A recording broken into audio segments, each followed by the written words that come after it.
महाराज जी, हम मांस नहीं खाते, पर हमारे कोई मित्र हो, हम उनको अगर सलाह देते हैं कि ये नहीं खाना चाहिए, महाराज जी ने हमको समझाया, इनमें भी दया धर्म कीजिए, तो वो कहते हैं कि अगर हम इनको छोड़ देंगे तो सृष्टि में जो है जीव जंतु ही भर जाएंगे, इंसान कहाँ रहेंगे? नहीं, ऐसा इनका नहीं, भक्षण नहीं, उनको सृष्टि विनाश करने का मालिक नहीं बनाया, सृष्टि का लय करने वाले भगवान शंकर है।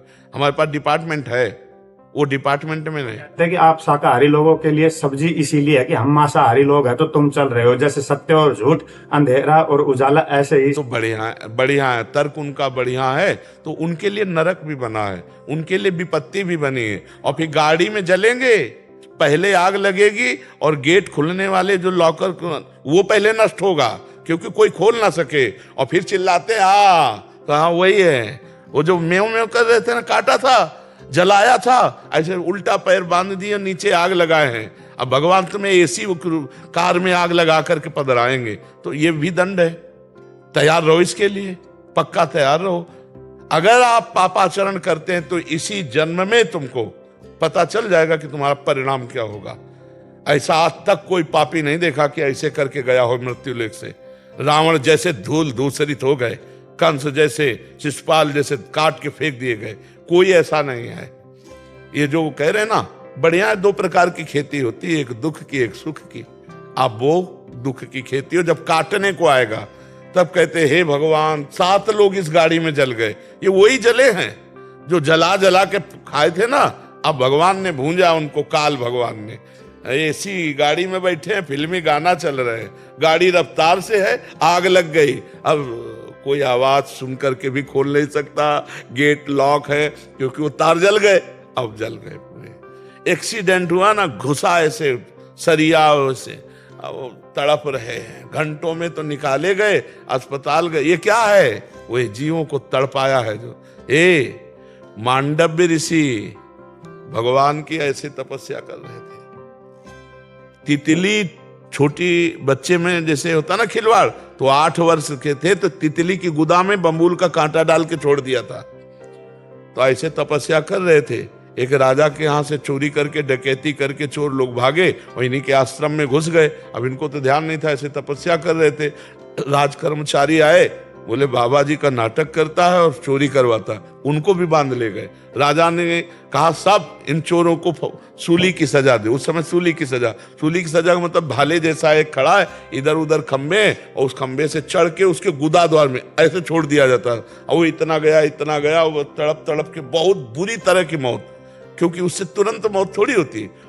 अब सूली की सजा दी गई तो सब जो अपराधी थे वो तो मर गए। मांडव्य ऋषि पद्मासन लगा के बैठ गए। इसके बाद जब दूसरे अपराधियों को दंड देने के लिए, टांगने के लिए आने की बात हुई, तो वहां कहा कि सब तो मर गए, लेकिन एक महात्मा है पद्मासन लगाए बैठा है। तो राजा आए, हाथ जोड़े, महाराज मुझे नहीं।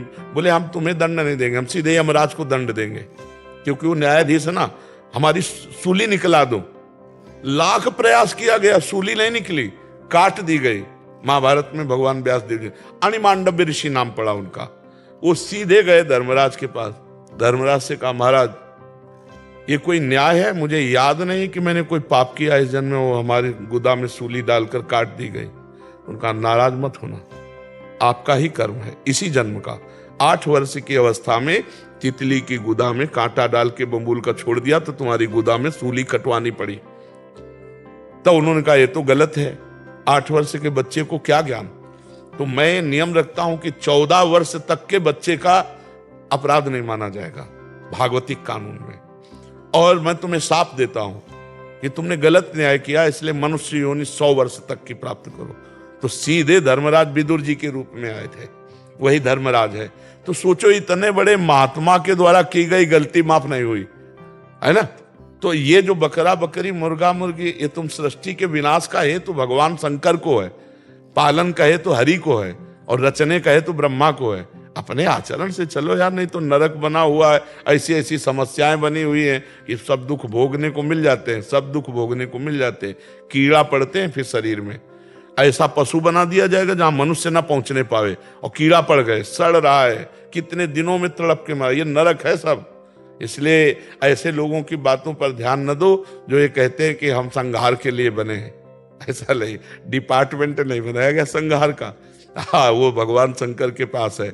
आप अच्छे आचरणों से चलो और जो ऐसी बातें करते उनको अनसुनी कर दो। ये सब पागल लोग हैं, माया के वशीभूत होकर ये बोल रहे हैं।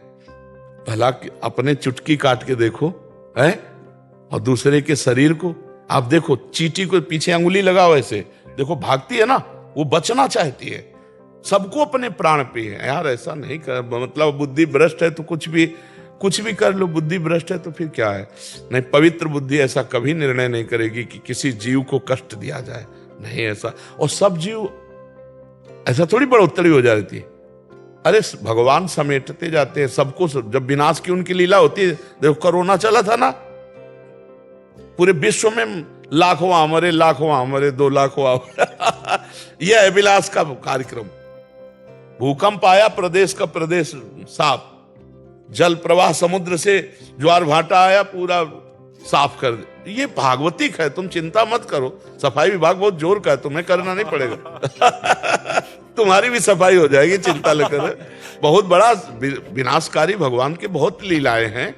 देखो अब जरा सी बात छिड़ गई तो आजकल गोलियों वाला तो है नहीं, मिसाइल वाला है, पूरा नगर का नगर विध्वंस हो जाता है, नहीं हो जाता है? ऐसे ऐसे अस्त्र हैं कि पूरे देश के देश को उड़ा दे। तो भैया विनाश विभाग है, जब विनाश विभाग चलेगा तो अपने आप विनाश करता चला जाए। आप धर्म से चलो, आप जीवों पर दया करो, आप अच्छे पदार्थ पाओ। किसी का मांस, या कैसे गंदे लोग हैं जो दूसरे का मांस खाने में अपने को मतलब सुख समझते हैं। संतों की वाणी अमृत के समान होती है और पूज्य प्रेमानंद महाराज जी का प्रवचन हमें भक्ति और आध्यात्मिकता की ओर अग्रसर करता है। उनके प्रेरणादायक वचनों को सुनकर मन शुद्ध और हृदय प्रसन्न हो जाता है। अगर आपको यह प्रवचन अच्छा लगा हो तो कृपया करके वीडियो को लाइक करें, चैनल को सब्सक्राइब करें और अपने मित्रों एवं परिवारों के साथ इसे साझा जरूर करें। हम आपके लिए ऐसे ही दिव्य प्रवचन लाते रहेंगे। और आपको यह प्रवचन कैसा लगा आप वीडियो में कमेंट करके जरूर बताएं। जय श्री कृष्ण।